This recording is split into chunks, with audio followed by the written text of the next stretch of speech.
দেখুন আজকাল এই ফোনটা কিন্তু খুব গুরুত্বপূর্ণ জিনিস। আমরা কিন্তু আমাদের ছেলেমেয়ে যখন বাইরে পড়তে যায় বা অন্য কোথাও ঘুরতে যায়, আমরা কিন্তু ব্যাগে একটা ফোন দিয়ে দিই। আর ফোনটা এই কারণে দিই যাতে সে ভালো পারপাসে সেটা ইউজ করে। দরকার পড়লে বা কোনো দুর্ঘটনা হলে যাতে ফট করে ফোন করে আমাদেরকে জানাতে পারে যে সে এই পরিস্থিতিতে পড়েছে। কিন্তু অনেকেই আছে এই ফোনটা কিন্তু ভালো কাজে ইউজ করার থেকে অনেক সময় সে তার বন্ধু বান্ধবীর সঙ্গে গল্প করতে থাকে বা অন্য অন্য জায়গায় ফোন করতে থাকে। তো একটা ছোট্ট সেটিংস এটা যদি আপনি আপনার ফোনে করে নেন আর তারপরে যদি আপনি আপনার ছেলেমেয়েকে দেন, তবে কিন্তু আপনি যেই নাম্বারগুলো সেখানে পুট করে দেবেন অনলি সেই নাম্বারগুলোতেই কল করতে পারবে, অন্য কোনো নাম্বারে আর কলই করতে পারবে না।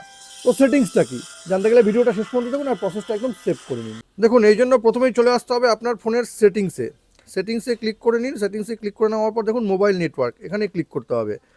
এবার এখানে ক্লিক করে নেওয়ার পর একটু নিচে আসলে দেখুন কল সেটিং, এখানে ক্লিক করতে হবে। এবার দেখুন অ্যাডভান্স সেটিং, এখানে ক্লিক করতে হবে।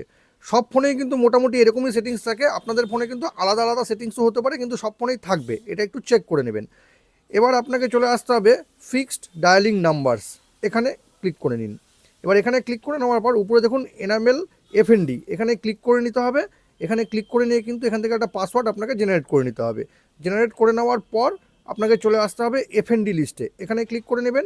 এবার প্লাস আইকনে ক্লিক করে আপনি যে সমস্ত নাম্বারে চান যে এই কটা নাম্বারেই কল হবে, সেই নাম্বারগুলো কিন্তু এখান থেকে আপনি অ্যাড করে নিতে পারবেন। ব্যাস আপনার কাজ কিন্তু হয়ে যাবে। ফোনের এই ছোট্ট সেটিংস বাট ইম্পর্টেন্ট সেটিংসটি যদি আপনাদের কোনো কাজে লেগে থাকে তবে কিন্তু এটাকে অবশ্যই শেয়ার করবেন।